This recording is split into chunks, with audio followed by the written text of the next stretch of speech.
Lidzalika nahau an mujalasatihim bal mukhatabatihim wa sima' li kalamihim. Maka dari situlah nahau mereka pada melarang duduk-duduk dengan ahli syubhat, ngobrol dengan ahli syubhat, apalagi duduk di majelisnya ahli syubhat, duduk di majelis ilmu seolah-olah majelis ilmu diisinya sama ahli syubhat. Dilarang oleh salafus saleh, jangan diisi sama ahli bid'ah gitu, jangan, nggak boleh ya.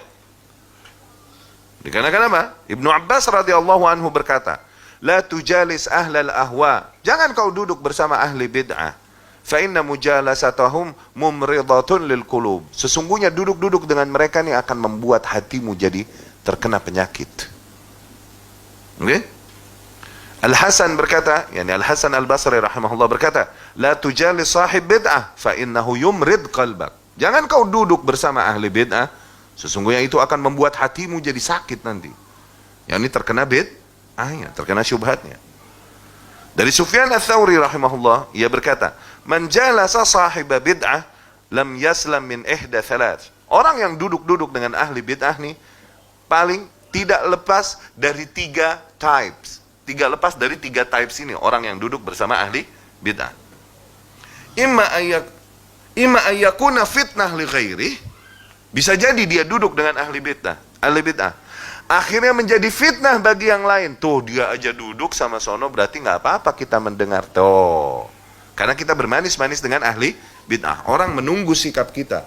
Awam ngelihat tuh dia aja bermanis-manis dengan ahli bid'ah yang itu, kalau gitu kita nggak apa-apa kepada mereka. Tuh akhirnya menjadi fitnah untuk orang kitanya nggak kena fitnahnya ahli bid'ah, tapi orang lain jadi kena tuh. First type yang bahaya. Okay? Yang kedua, ayyaqa fi qalbihi syai'un fayazillu bihi fayudkhiluhu Allahu an-nar. Bisa jadi dia duduk ngobrol bersama ahli bid'ah, akhirnya hatinya kena syubhatnya, akhirnya keplesetlah dia dan terjerumuslah dia ke dalam api neraka. Kayak siapa? Pernah dengar Nafi' bin Azruq? Nafi' bin Azruq, pernah dengar? Ini murid di antara murid-murid besar Ibnu Abbas. Oh, you know Ibnu Abbas dong, bro. Ibnu Abbas ini mufassir al-ummah, yang Rasul doakan baginya, Allahumma faqihhu fid din wa 'allimhu at-ta'wil. Ya Allah, membuatlah dia faqih di dalam agama dan ajarkanlah dia kepada tafsir, sehingga para ulama ini mendahulukan tafsir Ibnu Abbas selalu. Kenapa? Doa Rasul kepadanya. Di antara muridnya nih tabi'in, namanya Nafi' ibnul Azruq. Oke? Nafi' ibnul Azruq nih bandel, suka duduk-duduk sama Khawarij, suka hang out, oke, di kafe sama Khawarij. Udah dinasihatin, jangan. Mungkin Nafi' sebagaimana orang sekarang, enggak, cuman ya memang kena, nggak enak apa ini itu, atau mungkin ya tujuannya supaya Anda bisa nasihatin mereka. Ya gani gaya orang, gimana? Jangan ini itu. Masih juga taunya akhirnya lama-lama apa? Dia menjadi bagian dari mereka, dari Khawarij, dan jadi pembesar Khawarij, dan jadi membuat sekte Khawarij baru, namanya sekte Azariqah. Murid Ibnu Abbas, bro. Kita murid siapa sampai mau pede duduk sama ahli bid'ah? Murid Ibnu Abbas nyungsep. Kita murid siapa? Murid Ibnu Abbas nyungsep, nggak nurut, bandel, kena deh tuh. Pertama, kita nih duduk sama ahli bid'ah, bro. Nih, duduk sama ahli bid'ah, ahli syubhat. Pertama ya, oke, kita merasakan kebaikannya. Oke, kebaikannya, jasanya, pelayanannya, manisnya ini itu. Akhirnya apa? Jadi nggak enak ngebantah dia terus, nggak enak kan? Jadi nahan diri deh, udah nahan diri. Mereka duduk bersama-sama dan mulai mereka membicarakan tentang keyakinan mereka. Kita mau bantah juga nggak enak di lingkungan mereka, terus tambah nggak enaknya. Tambah kebaikan mereka diberikan pada kita, semakin kita diam dari dari kebatilan mereka, ya kan? Dan mulai mencoba mencari jalan tengah. Enggak begitu. No, ahlul haq nih tujuannya begini. Nah, ini kita bisa ketemu di tengah. Tuh, mulai setengah-setengah nih muwazanah. Ya enggak? Dapat enggak? Lama-lama terus dapat kebaikan-kebaikannya. Mulai, iya sih ya ahlul haq emang begitu ya. Lama-lama terus dia masuk ke barisan sini dan menyerang ahlul haq. Tuh, syaitan itu nyeret manusia khutwa, step by step. Nggak berubah gedubrak, langsung begitu. Kaidah, oke.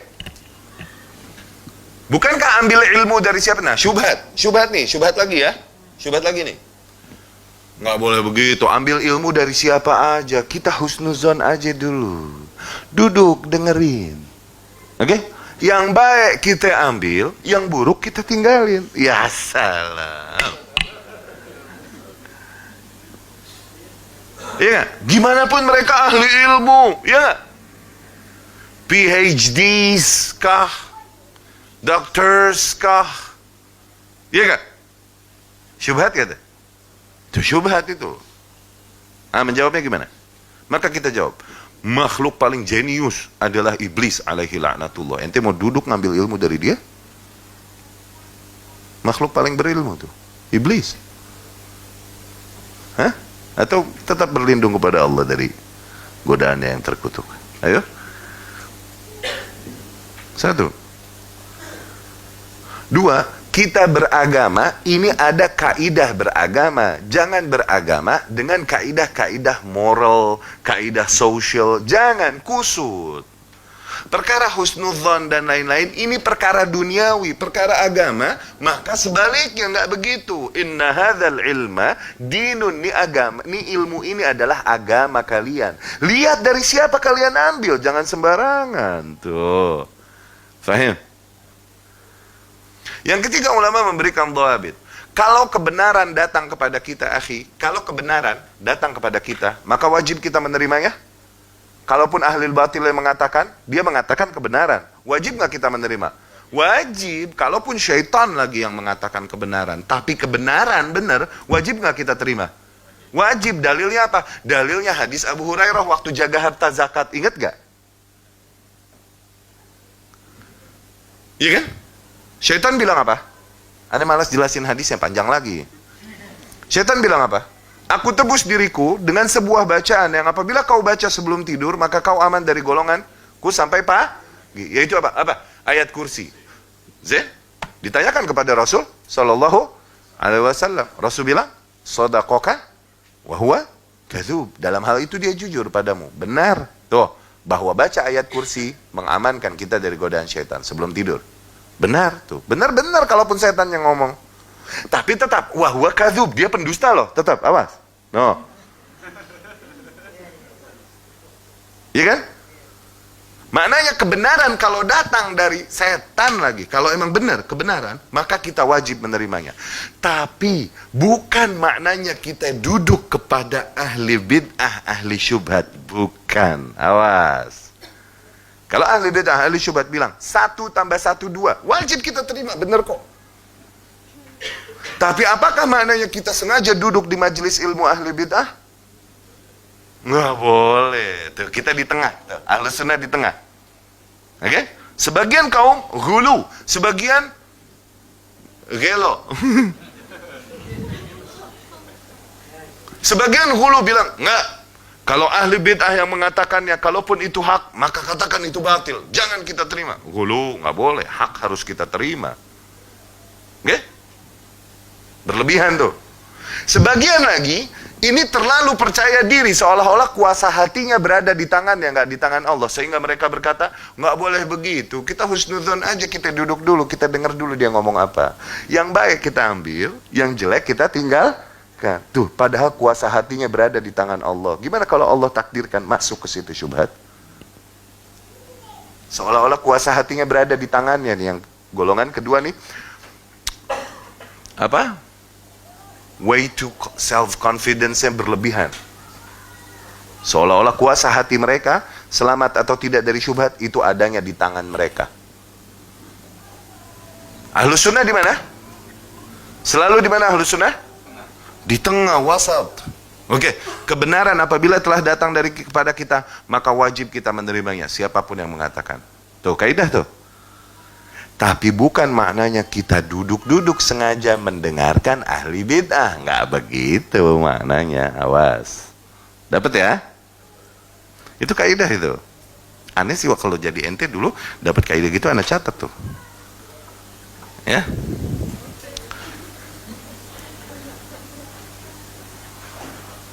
Zeh?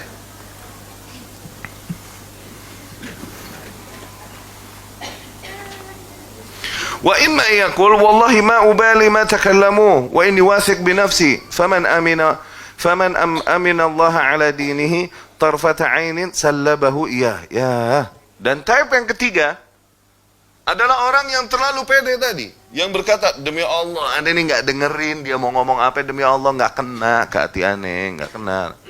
Ana wasik binafsi, aku yakin dengan kekuatanku. Oke? Nah orang yang kayak gini, yang udah ngerasa terlalu pede, seolah-olah dia nggak kena makar Allah, malah yang kayak gini terkena oleh makar Allah Subhanahu wa ta'ala. Wa makaru wa makar Allah, wallahu khairul makirin. Oke? Malah sallabahu iyah, malah beneran Allah Subhanahu wa ta'ala timpakan padanya kesesatan. Itu yang terjadi bahkan pada seorang murid besar Ibnu Abbas, Nafi' Ibnul Asruk. Ya. An Abi Qillabah rahimahullah ia berkata, la tujalisu ahlal ahwa. Janganlah kalian duduk-duduk bersama ahli ahwa, ahli hawa. Wala tujadiluhum, jangan juga kau debati mereka.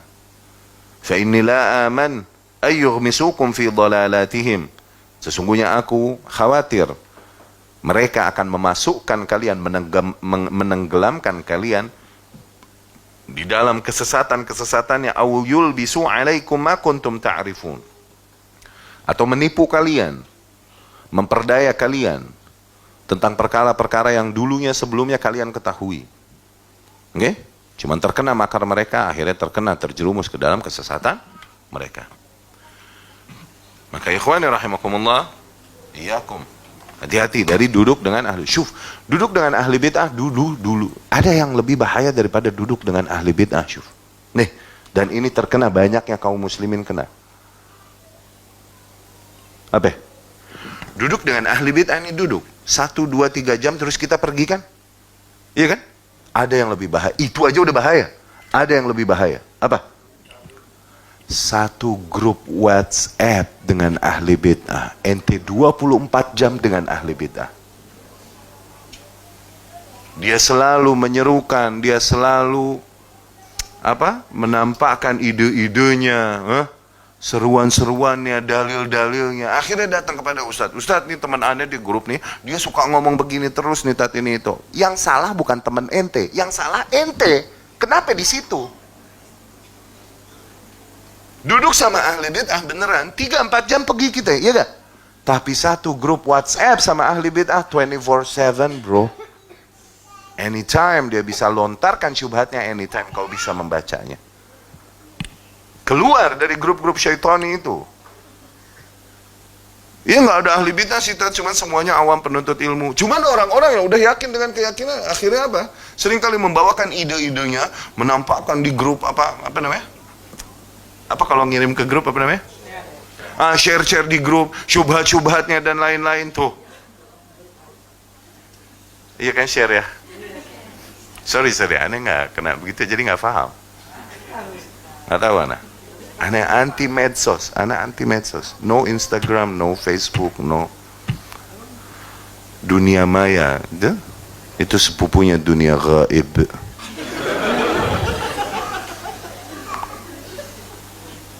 Ya, kalaupun anak ada mungkin di dunia maya, bukan anak yang masukin diri anak, ada tim, anak nggak bikin gitu. Ya ini orang share semau-maunya tuh. Kalau kau tahu ini batil, kau tahu ini yang di share batil, oke? Yang kau misal kau berilmu, kau tahu bahwa yang di-share batil, oke? Kau punya kewajiban untuk membantahnya dan menyelamatkan kawan-kawanmu yang lain di grup yang tidak tahu bahwa ini batil. Setiap ada kebatilan, kau bantah. Kebatilan, kau bantah. Takalluf gak?